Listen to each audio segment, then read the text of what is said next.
Thank you very much, Claudia. I am thrilled to be here. I am stoked, as they say. I've been coming to this conference for about 25 years, I think, and I've had to sit through a lot of really dull keynotes.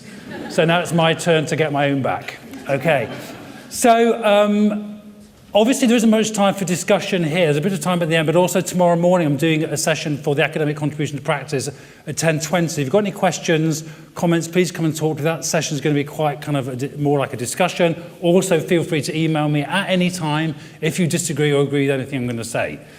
What year is this?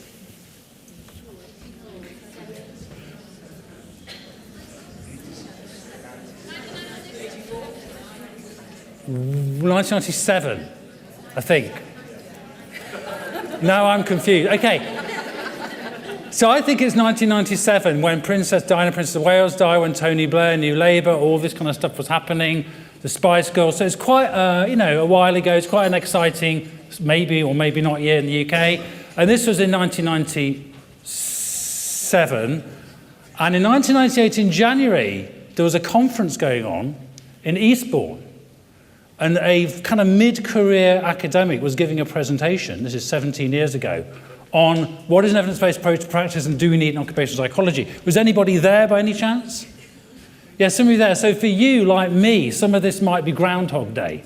So I've been banging on about this for a long time. Doesn't make it right, of course, but I have been talking about it for quite a long time. Okay, I want to do sort of a bit of preamble here about some assumptions. I'm assuming that telling you these things will help clarify what I'm going to say. I'm going to go through these very quickly, just to point out I've got way too much material. Okay, so I'm going to edit it as I go along, and I'm happy to give you a copy of the slides there, so I'm going to kind of go through some very fast. So, what I'm going to say may make you feel bad. I've got a sad face, it really should be an angry face, I guess. Don't take it personally, this isn't about you. This is nothing to do with an academic-practitioner divide. I'm assuming that being better informed is a good thing. Now, you may not agree with that, but that's my assumption. And I'm not talking about faith or things we want to believe. And I'm going to argue that OP is not about effectiveness and well-being, it's about something else. And also, my starting point is that if OP is a profession, it could do much better. So they are my starting points, or some of them. So, you may know this quote from Maya Angelou, people will forget what you say, blah, blah, blah, but they never forget how you made them feel. Well, I kind of want you to forget how I make you feel, and I want you to focus on what I'm actually saying, okay? Because I think that's much more important. Don't take it personally. It's about institutions. We all work in contexts where we're constrained. There are incentives that drive us in particular ways. So it's not about you or me, but we may be good examples of some of the things that's going on here. And it may reflect wider stuff about that's happening to professions more widely in our society, I think, to some extent. And this is nothing to do, this drives me nuts, with this idea of an academic practitioner divide. It's absolutely nothing to do with that. Academics are no more or less evidence-based than anyone else in their research practices. And I'll come on to that later quickly. Academics, remember, are practitioners too. They're practitioners of teaching and they're practitioners of research. And as I say, they're not very evidence-based either. And there is a real divide in this context, a real divide between people who think this is an academic practitioner divide and people who don't think it's an academic practitioner divide. And it isn't. It's complete red herring. It's nothing to do with that. Better informed is probably better. This is my assumption, that if you have more data, you analyse the problem more effectively, you understand possible solutions, you'll make more effective decision making, you'll learn more about what you do as well, and also you take actions that are more likely to result in the desired outcomes. Now, it might seem odd to say this, but quite often when I'm talking about this, some people don't agree with that. I don't know what they really think, but they don't seem to agree with it. That is my assumption. You may not agree with it, but that's my assumption. Some things are about faith. Do you recognise where this is from?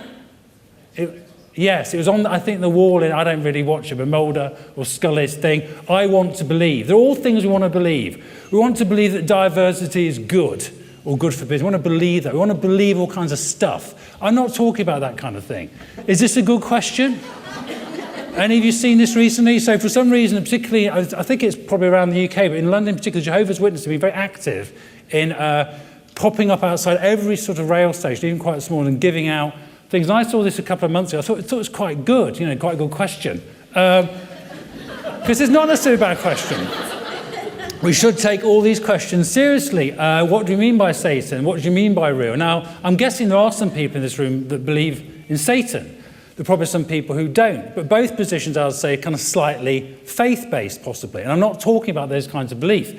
But maybe it is possible to get some good kind of evidence. But I think most people who think Satan is real probably aren't interested. So, of course, being quite interested in evidence-based, I went on Google to find out if there's any evidence about Satan existing. And, of course, there is some on the Answers to Prayer website, where God is first, !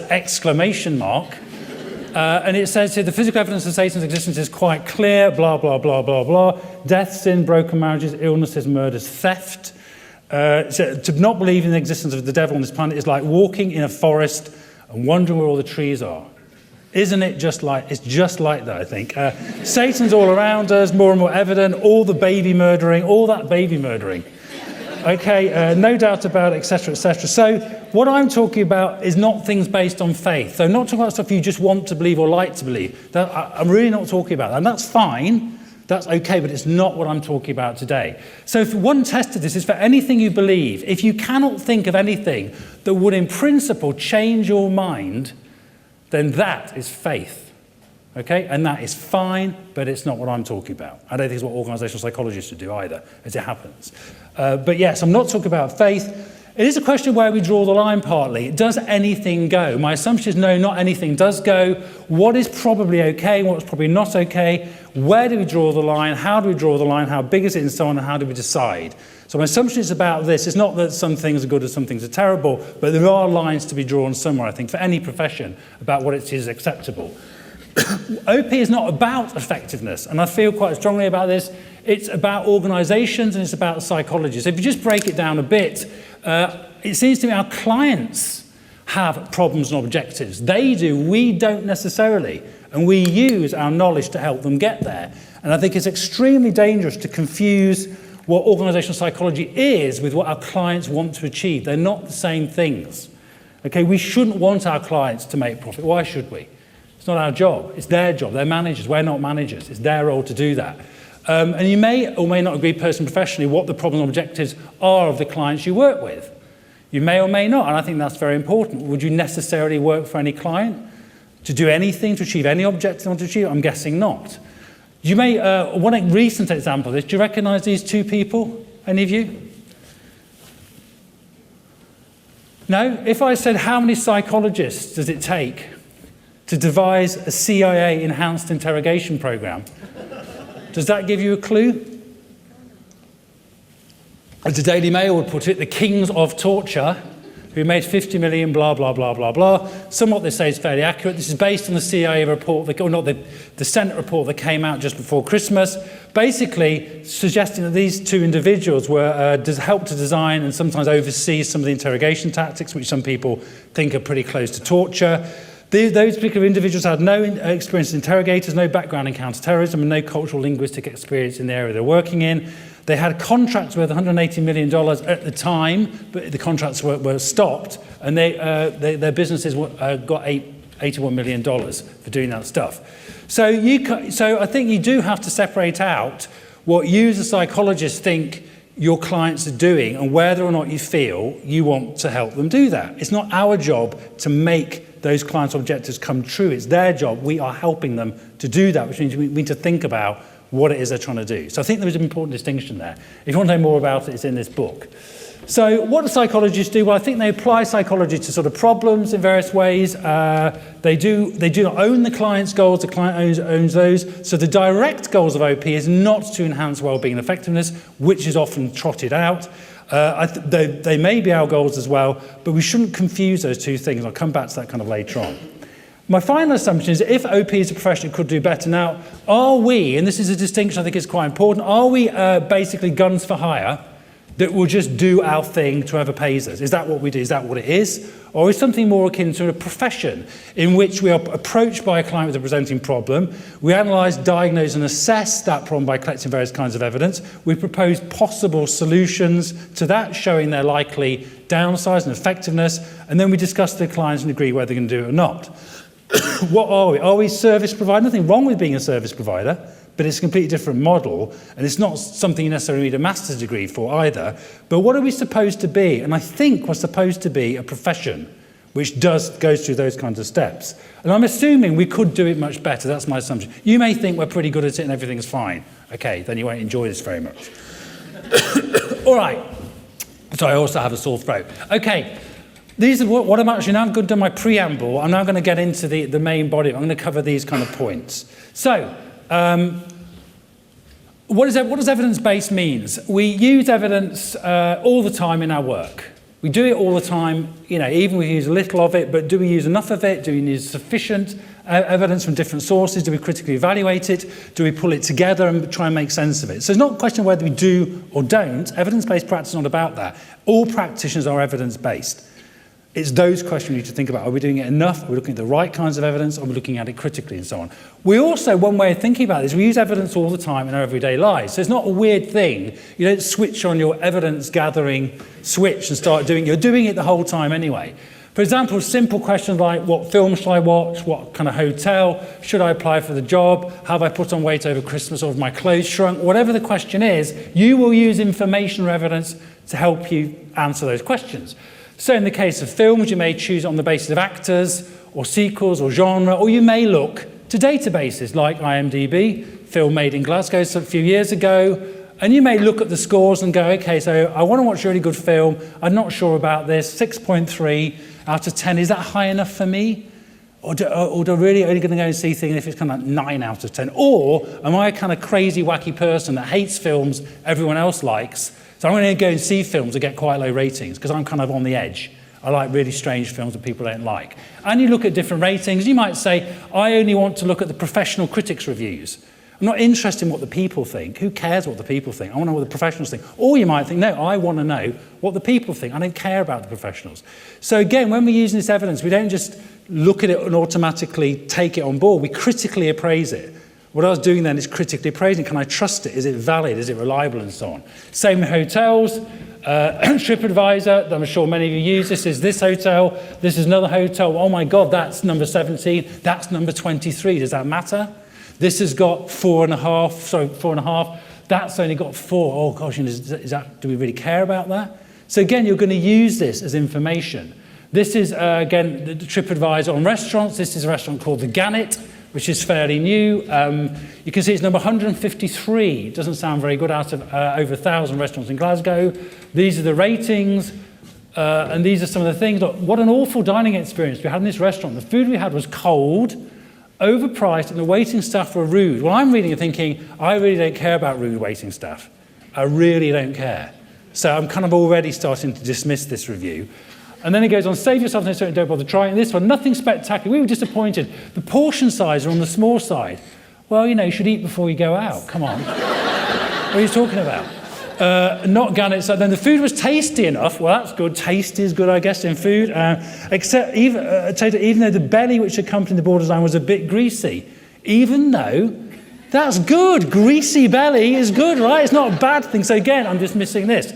So in other words, you don't just look and go, oh yeah, they thought it was crap, I do too, I'm not going to go. You make judgments, and that's essentially what evidence-based practice is. It's using information to help decide. Then, of course, you've got The Guardian, and Marina Locklear, well, she's professional, and she must be good, and she gives it these scores which don't look very good, but for her, they're not bad, actually. So do you trust this more or not? Which, do any of you read which?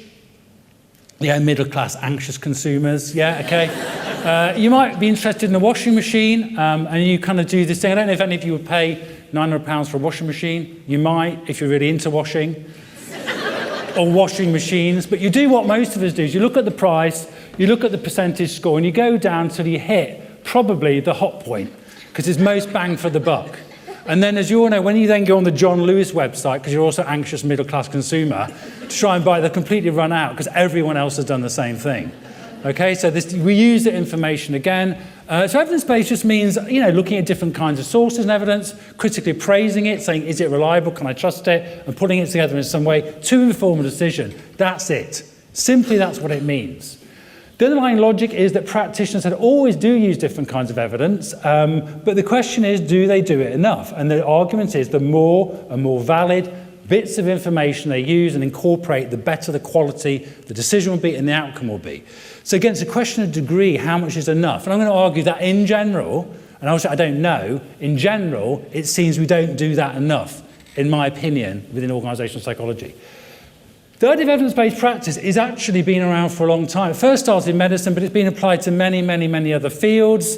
Many of these fields have kind of started centres and so on. So here's medicine, here's policing, here's policy, here's conservation, education, agriculture, aged care, social work, and evidence-based management, which Claudia mentioned, that I've been involved with. And also more recently, some MSc students from the Erasmus programme in Europe have started a website called Science for Work, again, promoting evidence-based practice, in this case, in organisational psychology. So it's not a weird idea. It's not a new idea. It's not a striking or amazing idea. And it's quite common in other kinds of fields. So what's the problem? The problem is that practitioners, as I said, do use evidence, but do they use it enough? And also, OPs and their clients, clearly to me, use techniques that are not particularly supported by evidence, and it's a solution in search of a problem. So they do stuff, but it's not clear why, what the basis of it is. And also they're not strongly aware or use the best available academic, scientific, and other evidence for decision making. So evidence-based practice in any field is designed to try and help with that problem. Okay, it's not going to make everything all right, but it's designed to help with that particular problem. And this is a definition. It's about making decisions through the conscientious, explicit, and judicious use of different sources of information. Conscientious obviously means you try. Explicit means it's not just in your head. You write it down, you share it, you codify it in some way. Judicious means you make a judgment. Is it valid? Is it reliable? Do I believe it? Can I trust it? And so on. And then you collect evidence from these different sources, these four sources. So it's the external evidence, which is the academic stuff, it's the stakeholders, the people in the organisation, it's the context, and it's also your experience as a practitioner. Okay, so it's not just about one form of evidence. So if you were, it's kind of, well, one way to think about it is quite focused and specific. It's a real problem that you're trying to do, not a vague one. You try to look at the likely causes of it in that context, and also possible solutions by bringing together different sources of evidence. So this is an example. If you were presented with a problem of high absence, and you're asked as a psychologist to go in and talk to HR about the problem with that high absence, you might ask these questions. So your own expertise. Have I seen this before? What do I think is going on? What's happening? What do I think is going to work? What are my hunches? And the reason for doing that is partly because your experience may be very valid, but the other reason for doing it is, like it or not, that is going to be shaping what you decide to do. So by making it explicit and critically evaluating it, the idea is you'll bring it to the surface and be able to judge it more clearly. It's also the local context. What actually is the absence rate? What kinds of absences and where?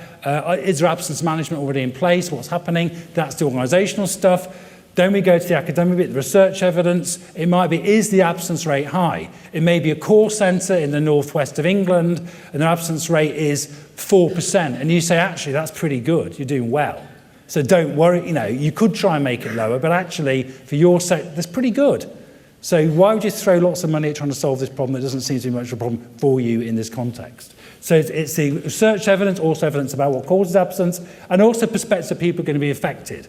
So what do managers think is going on? What do prospective people are going to be affected by the intervention? What do they think about the intervention and so on? So essentially it's bringing it together, and it's not about one form of evidence. These are some very common myths that evidence means quantitative scientific evidence. It doesn't. It just means information. Okay? It does not mean science. It does not mean quantitative. People think evidence-based practice means, I cannot use my professional expertise. It doesn't mean that. Your professional expertise is part of the evidence. People think evidence can prove things. Evidence cannot prove anything. Proof is a mathematical concept or logical concept. It's nothing to do with evidence. You can't prove anything with evidence. Evidence also doesn't tell you the truth. Truth is a whole different thing. Truth is a spiritual, aesthetic thing. It's nothing to do with a data set. Okay, it's nothing to do with that. So it's not about truth, it's not about proof, it's not about news studies. And this is where journals like Harvard Business Review, but many others are responsible for this kind of thing too, very much emphasize new exciting things. It isn't about that either. It's about a body of evidence. Single studies almost never matter. It's about a body of evidence. People also think getting a lot of information will give you the answer. It won't. Or it might, but it's very unlikely. It'll give you more information to make a better informed judgment. It won't give you the answer. And as we all know, for any decision we take, the more information we get, very rarely a clear answer pops out, but we're still likely to make a better decision. Also some people think doing evidence-based practice means you just do what research evidence says. No, it doesn't. A lot of research evidence is very poor quality. A lot of research evidence is irrelevant. So no, it doesn't mean that either. People think if you don't have evidence, you can't do anything. I haven't done a randomized control trial of what I like for breakfast, therefore I can't have any breakfast today. No, you just eat whatever you want, knowing you don't know what you really like. Fine. Okay, you don't need the evidence, but you just act knowing you haven't got the evidence.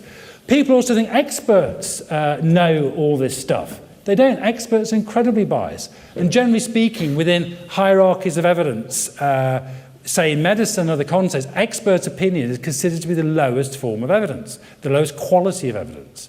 So experts don't know stuff. Experts don't conduct a meta-analysis in the head for every problem. They can give you advice, they can give you their opinion, they can help you understand stuff, but experts do not know about evidence, and they're very biased and have vested interests. This is a particular one, I think, in OP, but some people seem to think if you come across what might be an approved tool, like assessment centres, well, they're good. I think I've seen some studies on this. I think there's some meta-analyses. They're good. Some people think, I think in this field, that if you just do an assessment centre, they're not doing it, if you just do one, then everything is kind of fine, because there are some studies that show that. No, it's not. That's not evidence-based practice. That's like saying there's a medical treatment like antibiotics, because we know it works. If you just do it for anything, it's probably going to be quite good. No, it isn't. It's going to be good for some particular things in some situations. So simply looking at something that seems to be kosher and doing it is not evidence-based either, because it depends on all those other sources of information and evidence. So there's some of the kind of myths around it. So some immediate questions you may have is that it? It is actually, but I'm still going to bang on for at least another 20 minutes. It is it.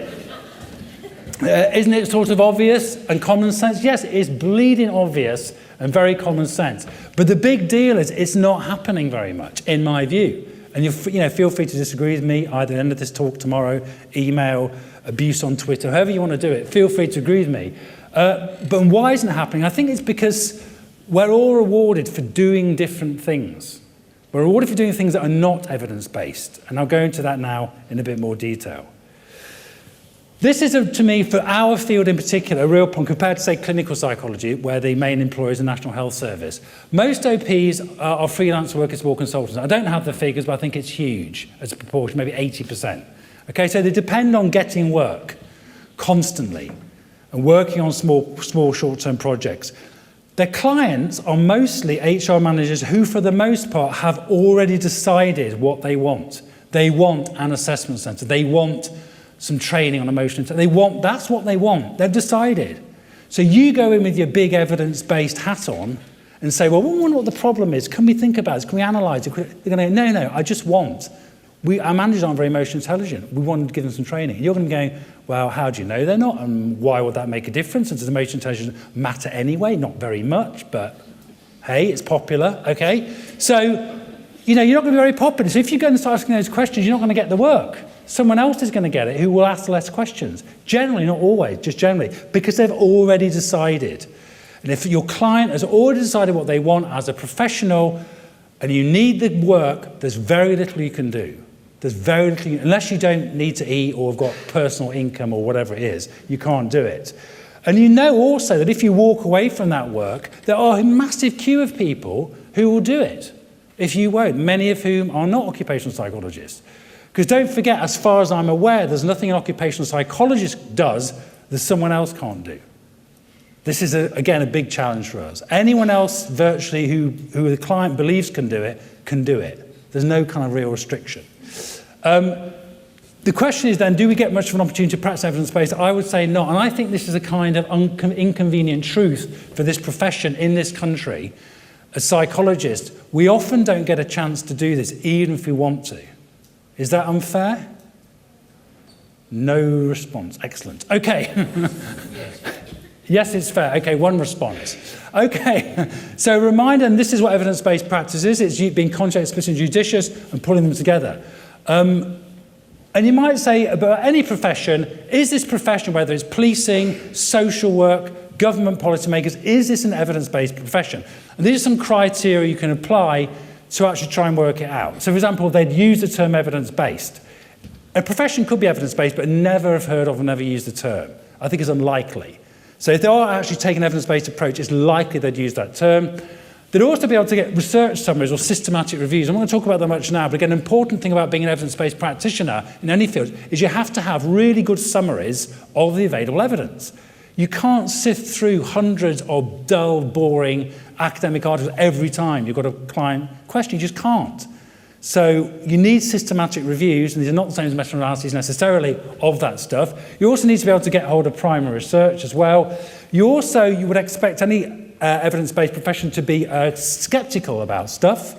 You'd also expect to be some demand. You'd also expect to see that practices was following evidence-based principles, and also the training and CPD were adopting evidence-based approaches to practice. So if we apply these 7 criteria to psychology, so IO psychology, what do we see? Is the term evidence-based well-known in OP? Not really.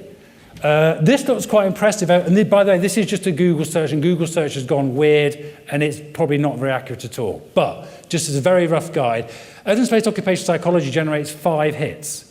If you exclude, there's a video put out by DOP some years ago, which had the word evidence-based occupational psychology in it. It's nothing to do with evidence-based practice, but it had it in it, and they managed to distribute this very, very, very widely. So if you exclude hits on that, there's only 5, in fact. So I'd say it's not particularly well known in this field as an expression, as an idea. Again, doesn't mean we're not doing it, but it seems unlikely. Are systematic reviews available? There are very few systematic reviews in our field. So if your client says we want to introduce 360-degree appraisal, you might think, okay, I'm going to go and look and find out what is known about the effectiveness of this compared to other techniques for doing the same thing. It would take you a hell of a long time to get hold of all that stuff.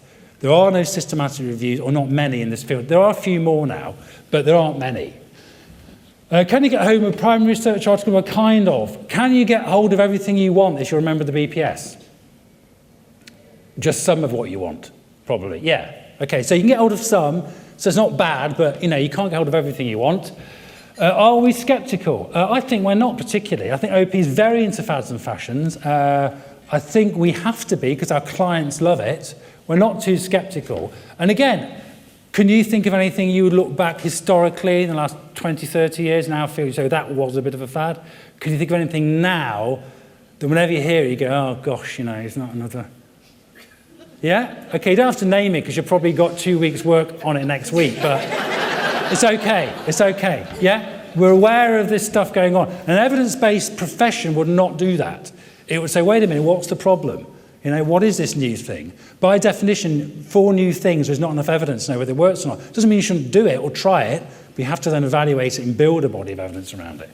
Also, what are our clients paying for? I said before, I think they're not paying for evidence-based practice on the whole. They're paying for us to do something when they've already decided what we want.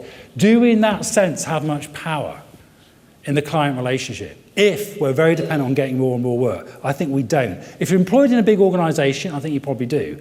If there's a big group of you, probably do. You have more power. But for individual, freelance, people working in small consultancies, I think you don't have much power.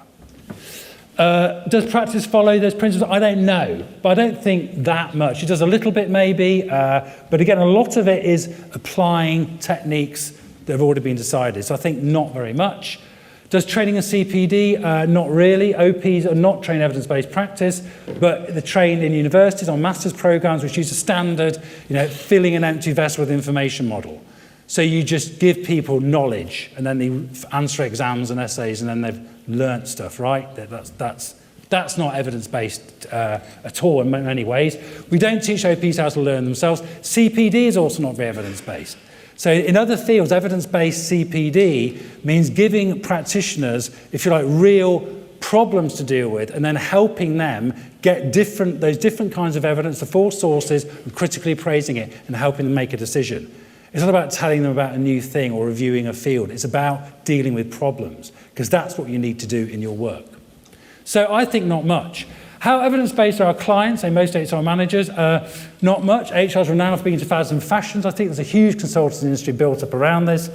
As a profession, HR actually feels pretty marginalised. So there's an issue here that some people pointed out. If we kind of hitch ourselves up to HR, we already may feel a bit marginalised. So why we hitch up to a profession that itself feels quite marginalised within organisations, which is a kind of bit of a challenge. And this is a recent quote from Jeff Pfeffer. It seems in HR you can have no intellectual curiosity, and this will not disqualify you as a competent practitioner. The level of ignorance and indifference is astounding, And perhaps that explains why HR has such a poor reputation. Now, that may be a bit of a caricature, but the question is HR ready or interested in evidence-based practice? And if they are not, we can't do it. It's that simple, I think, at the moment. If they're not interested, we can't practice in that way, because they don't want that. So we're a bit kind of stuck, I think. These are some examples of fads, BPR, I'm not going into all of these, but every fad, as you know, has to have a big book, and it often like this, and it often has like a big stamp, a boilerplate on it or something, and every book is endorsed by the other people that write the books. Excellence, TQM, talent, don't get me started on the war for talent. I will tomorrow if you want. People have studied cycles of fads. This is an example of quality circles, and you can see how they kind of come into fashion and they disappear again. They come into fashion and disappear again. So HR is quite into these kinds of fads. And fad, I think, at the moment is employee engagement, as an example.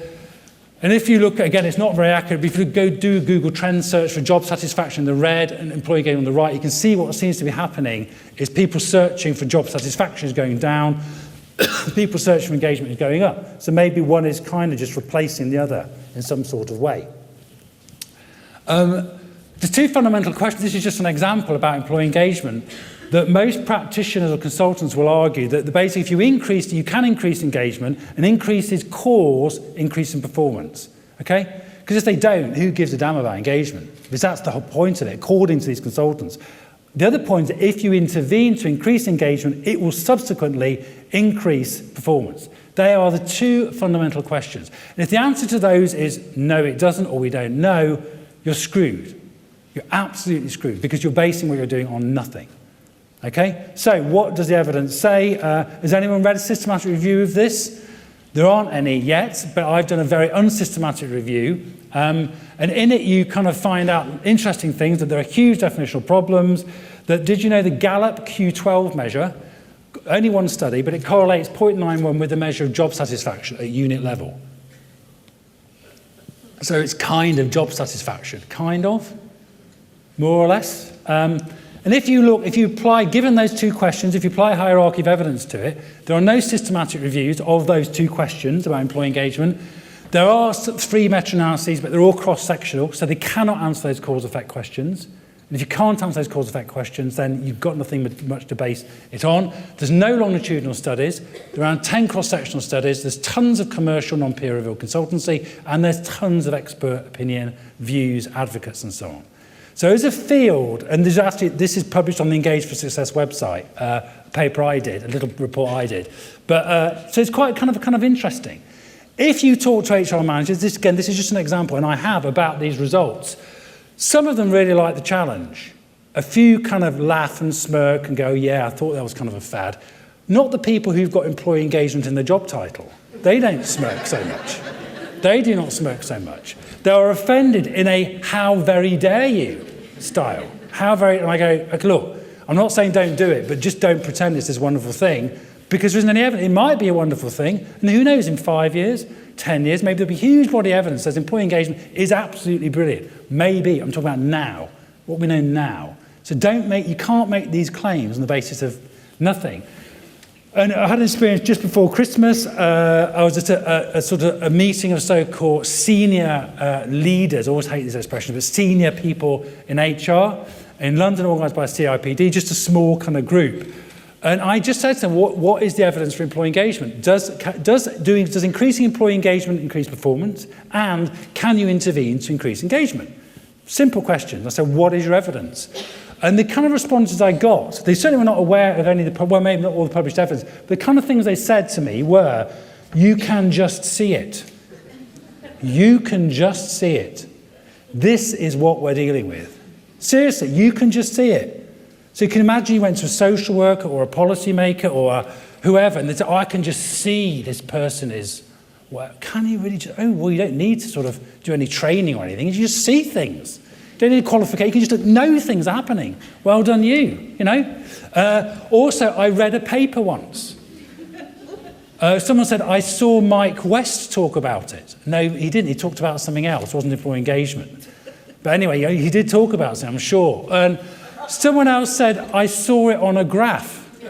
And I said, what do you mean? They said, well, we saw this really good presentation by some consultants who'd done it. And you could see it on a graph. So well, you could see that there's some units with low engagement, some with high, and the ones with more, it's okay, so you saw it on a graph. Yeah, okay, that's it. That was enough for you to develop a whole HR policy. Good for you, again. But this is sort of an issue that if you are dealing with practitioners who just think about things a bit differently, then it's quite hard to persuade them to be evidence-based. And people do get quite offended if you suggest a favourite concept may not have much to back it up. And I think it's a case that men, like we all do, they want to or need to believe in things like employee engagement. They need to believe it. It's very important for HR in general. So just an example, just one example. Why fads follows? Well, they're quick, they use a defensive strategy, they're often very well marketed. There's also general belief, another of my favourite expressions, blue chip, there's a general belief that if people are, doing this stuff, particularly big companies, it must be good, right? Which is kind of a completely erroneous argument. And also can be kind of a bit of a quick fix, which by definition needs another replacement. So again, as professional occupational psychologists, most of our clients are working in a slightly different way for different reasons, achieving different things. If we walk in with that, again, my evidence-based thing on, they're probably not going to like it very much because that's not what they necessarily want from us. So I think there are espoused and implicit goals. Espoused goals are things like to do what works, to help the organisation for its mission, to solve problems, to do what matters, etc., etc. But implicit goals are often to get things done. Doesn't matter what you do, just get it done. Roll it out. Make it happen. Is it bollocks? Who cares? It happened. Well done. Have a promotion. So it's rolling things out, making stuff up, because there are so few evaluations. It may be to avoid trouble, it may be to fix political problems, it may be to meet targets, to favour those who help you, and to do what higher-ups want you to hear. So there are these explicit and implicit, I think, incentives. And I'll come on to some others for academics in a minute. So we're going to talk about that now. What about consultancies? So consultancies, again, some kinds of consultancies can add to this sort of problem because they must keep selling. Because that's what they do, and they are not rewarded for whether their advice or services work because they're not evaluated on the whole. So the incentive for consultant is to just sell stuff, products and services. So you persuade clients they probably need something, you sell them the technique or idea, you keep selling, you saturate the market till everybody's got it, and then you have to think of something new because everybody's got it. So you think of a new thing, you develop it, you develop a product or service, and you sell it, and you keep doing it, rinse and repeat. And you just keep doing it. And this is what some people think is actually keeps the fad market going partly, is the business model of some consultancies. And it's all based on the fact that these things are not particularly evaluated. And maybe people don't want them to be evaluated, but they're not. So you don't know what works. Related concept is a quick fix that you just do things because you think they're going to help you with an ill-defined problem. And my favourite example of this is a kitchen equipment analogy. Can any of you think of, in your kitchen, of an item of equipment that you bought probably some time ago that you never ever use? Juicer. Yes, what else? Bread maker, juicer, rice maker, salads. Well, they are useful. They can. Well, again, all these things can be useful for some people, but they're oversold. These are the examples of things you get. If you take the kind of pasta maker, probably branded by Jamie Oliver, you probably had this vague fantasy that, you're going to go home, summer's evening, nice bottle of Rioja, make a nice ragu, yeah? Windows open, birds are singing, make some pasta, make some nice tagliatelle, delicious. And you did it, and it made a mess, and it wasn't that nice, and it wasn't that better than packet stuff anyway, and so it goes in the cupboard, and then in about 2 or 3 years' time, all these things show up in charity shops. So if you want to find out about kitchen fads, go to charity shops, because you'll see. And this is such, so obviously, if it's just our own juice that we never use, that's fine. But if you're a manager or making important decisions, it's quite important you don't do that or try and avoid doing that.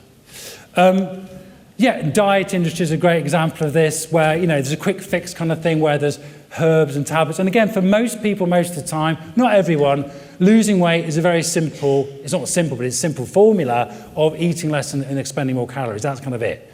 But the problem is that's slow, it's difficult, and it's really boring.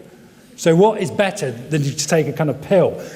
There's even websites, it's just one of them, that actually show you which kind of pills work better, and they give them all ratings, and they all come from, all the ingredients seem to come from kind of rainforests. And have you ever noticed there's something about rainforests where obviously the ingredients from there are just more slimming than ingredients from, I don't know, Fife or something. I don't know. There's also the cookie diet. And there's also more than one cookie diet because you can compare the so-called cookie diet. So this is another example, I think, of a kind of fad type thing. Why do people follow them? They promise to deliver a lot and do it fast. They look simple, they're new and shiny, they're going to make everything all right. And people often say, well, is evidence-based practice itself a fad? Well, it isn't according to these criteria because it will not necessarily make you feel good. It's not that simple. It may not contain your anxieties. It may make you feel much worse. That you thought you knew what you were doing and everything was right with the world, you start digging around and go, oh my God, this isn't actually what I thought. So it's not really a fad in that sense, I think. Okay. Oh yeah, just in case you think I'm immune. Any of you ever bought Banana Guard? Yeah? Any of you still use your Banana Guard? Well done. Okay. I bought Banana Guard thinking I was going to use it. And I didn't use it. I maybe used it once or twice. And I realised I just thought it was fun, and having this product created a need in me to buy it. So I had to imagine in my head I had a problem, two things. One, I carried bananas around a lot. And secondly, I had a problem with squashed bananas. So I kidded myself I had that issue that suddenly this fun thing I saw was going to resolve. And of course, I was fooling myself because actually I hardly ever carry bananas around anyway. I'm never more than about, 4 minutes away from a banana. I don't go into the middle of the Pennines. I'm near shops nearly all the time. And the other thing is I never remember having a problem with a squashed banana. So I just thought this was going to help me. And again, I think people buy stuff, and HR directors are probably no different. They buy stuff for ill-defined problem that looks fun, it looks like, yeah, that's going to be good. And they reconfigure a non-problem into a problem that this is going to fix, which of course it won't. They didn't have that problem in the first place. So if you go on Amazon, you can also see people who bought the Banana Guard also bought these things. The Fruit Flaces inflatable fruit case, which is actually kind of to protect soft fruit, I understand. You put like a peach or nectarine or plum in it, you blow into it, you zip it up in it. Any of you ever bought one of those? No? Okay. You drew the line there, Banana Guard and a banana-shaped stress reliever. So you can see that people who bought this just have a general anxiety about squash fruit. I think it probably goes back to childhood. They're just into bananas and they're quite anxious. Is what stress reliever. Yeah. So we all do it. The point is we all do this. No one is sort of superior in this sense. Now, a quick aside. Got 5 minutes. It's going to be very, very quick then. Okay. Academics. We are teachers and researchers and academics, okay? How evidence-based are we? Well, the first thing is, as educators, we don't really train OPs to be evidence-based. We adopt this empty vessel model. We're not very evidence-based on our educational practices. As you know, standing up and talking to people, as we're doing now, is not generally a very good way for people to learn stuff. It's all right, but it's not particularly good, but that's what we do. We look at certain student outcomes, particularly student satisfaction, as though somehow this is an indicator that this is good education, which of course has nothing to do with that. But that's kind of what we focus on. So as educators, we're not very evidence-based, but as academics, as research, not evidence-based. We're obsessed with journal rankings, how good articles are. We produce research which is not particularly useful, even to other researchers. And I'll give you an example of that in a minute. We don't produce systematic reviews that might be useful to practitioners because we're not rewarded for doing it. We conducting relevant research is not valued, and we make a lot of crimes against science, including replications and negative results. Did you know, you may not know, if you do a replication, everyone understands replication is important for science, it's almost impossible to get it published in this field. Impossible. If you do a perfectly good study and all the results are null or negative, you can't get it published. Yeah? Bullshit, right? Crime against science. But that's how we roll in academia. And this has consequences for if you want to look at the academic literature. It has really serious consequences. So I think one of these espoused goals as researchers to advance understanding, use the best techniques, publishing all the results, etc., being honest about evidence. But we actually have implicit goals to advance career, get whatever techniques we use to get you published, like null hypothesis significance testing. That's nonsense, absolute nonsense. But it's a routine way in our field we look at the significance of things. Publishing positive results, exaggerating what we know, and locking up our evidence behind publishers' paywalls. We shouldn't do it. As researchers, we shouldn't be doing it. I won't talk about that. But I'll give you one example. So the impact factor of the top journals in business and management, and most IO journals will fit into that. The median impact factor is 1.56, which means over a 5-year period, on average, well, a median, articles from that journal are cited on average 1.5 times about, and they are the top 100 or so journals. So what this is like saying is, get a big empty warehouse, pay lots of academics to do research, fill it up with stuff, okay? Then eventually, maybe 1.5 times over 5 years, this lonely forklift truck comes along, plucks out an article, which someone reads and cites, and then puts it back again, that's it. Worse than that, it's locked up behind paywall. So even if this stuff was great, you can't even get hold of it, and you have to pay for it. Any of you ever pay for articles? Yeah? And clearly, well, they're a rip-off and they're very expensive, you don't know what you're getting. This is, just as an example, this is quite a reasonably long article, whatever, 18 pages, 19 pages, $42.